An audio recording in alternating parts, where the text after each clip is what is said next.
Our next speaker is Tom Coleman, and next up, after that, will be Sarita Gupta. Good morning, Mr. Coleman.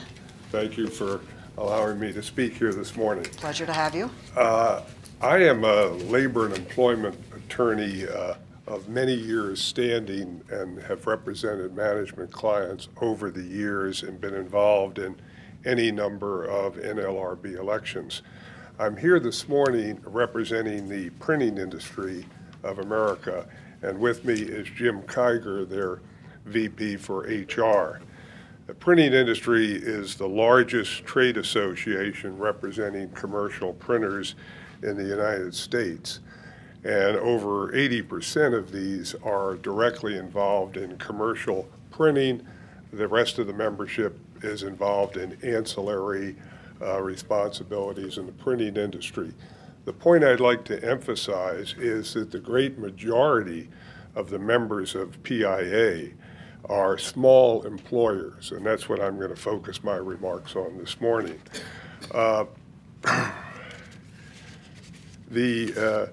And before I get started, I would like to endorse the comments of my former colleague, Maury Baskin, who was here earlier this morning. I agree wholeheartedly with his remarks. But as I mentioned earlier, I'm going to confine my remarks to the election timeframes, which have been referred to as the quickie election timeframes. And indeed, Senator Enzi referred to it as election by ambush. And I think that's a pretty accurate description, as I will comment on a little later. In this regard, there was a witness who testified before the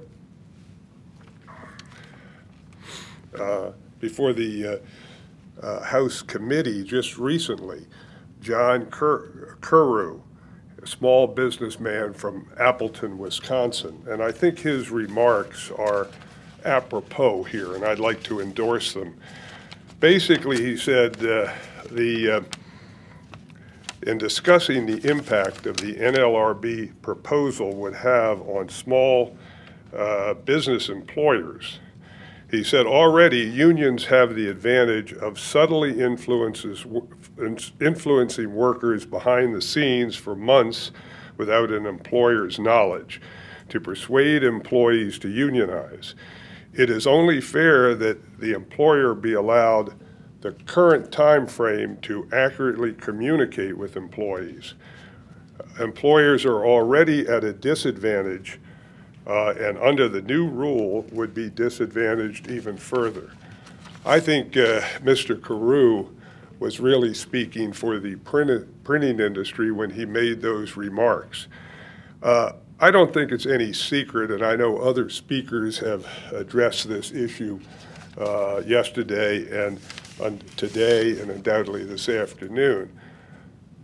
The union's technique in organizing, particularly small employers, is what I refer to as the run silent, run deep technique. They develop in-plant organizers, union supporters, and their advice is make sure that your manager or supervisor doesn't know what we're up to. Let's keep this a secret so we can surprise the employer, and when they get the petition, they're going to be knocked completely off guard.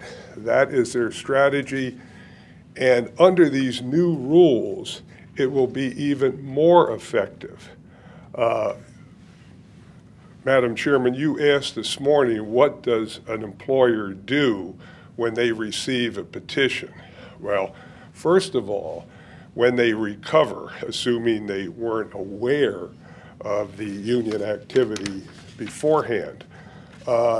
When they recover in the printing industry, in many cases, they'll call Mr. Kiger and try and say, what do we do? Who do we contact?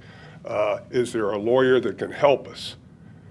And to try and do that in the 7 days before this pre-election hearing That's almost impossible, certainly difficult, but almost impossible to locate a busy attorney or a consultant to get some advice as to what they can and cannot do, what the issues are, how they're going to defend themselves, how they're going to get their message across, all of those myriad things that advice that employers need.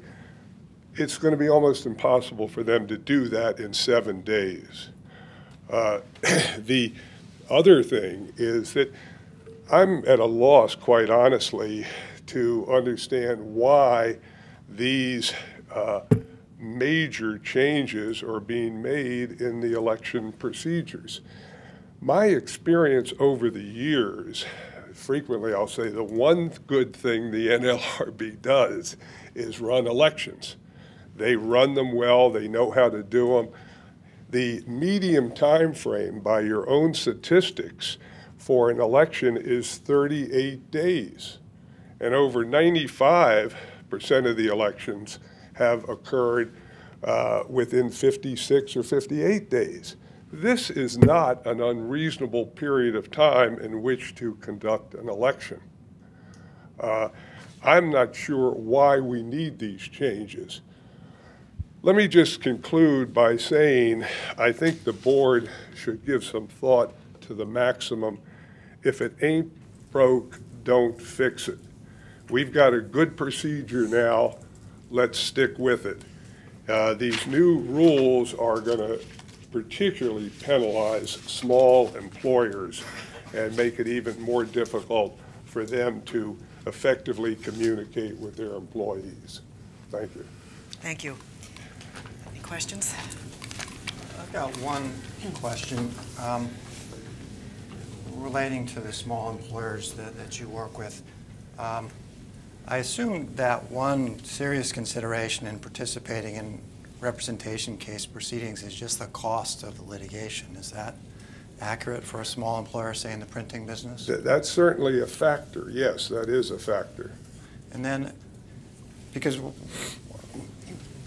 one aspect of the rules is an attempt to limit those expenses. So, for example, you have a concern about the scope of the unit, you litigate it before the regional director, and it comes out in a way that you're not happy with. You're the small employer. Currently, if you don't file a request for review pre-election, you're out of luck. Under the proposal, you don't have to file that request for review. You can wait, and if the union loses the election, you save the expense of having to do that. Or you can combine it, even if the union wins the election and you have objections or challenges, you can combine it with that. Isn't that efficiency a good thing for small employers? I don't think so. I'm sure other speakers have addressed that very issue. I think employers like to have some certainty when they go into an election as to who is going to be eligible to vote, rather than sweeping these issues under the rug and down the road. They're going to have to pay these small employers, and employers generally, either sooner or later, but the cost is still going to be there. And let me just add one other comment here. During an election campaign, there are many, I don't have to tell the board this, there are many complex rules as to what employers can do or can't do. And if they break those rules, there could be a rerun election or a bargaining order. So there's very significant consequences for violating the rules. Employers, particularly small employers who do not have a lawyer on their staff, who do not have legal counsel or labor counsel available to them, need to get this guidance. And the board is saying we're going to have a pre-election conference in 5 days, or 7 days rather, and an election possibly in 10, 12, 2 weeks. The employer is going to need all the help and assistance he or she can get. And it's going to be, as I said earlier, difficult, if not impossible, to obtain that kind of advice within the time frame these new rules are seeking to establish. Does the printing industry that you're representing give seminars or trainings with respect to NLRB processes? They do, but it is fairly limited because, again, the printing industry, like so many other industries, has been hurt by these difficult economic times.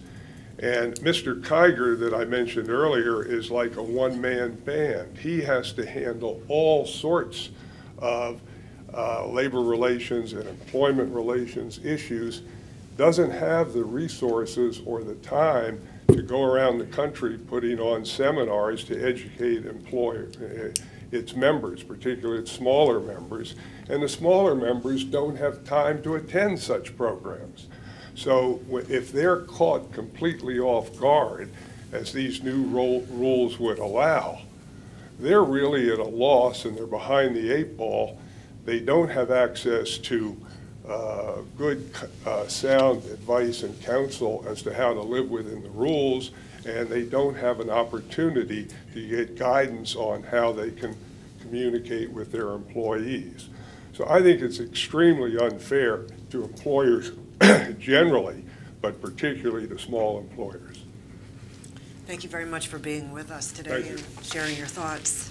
Appreciate it.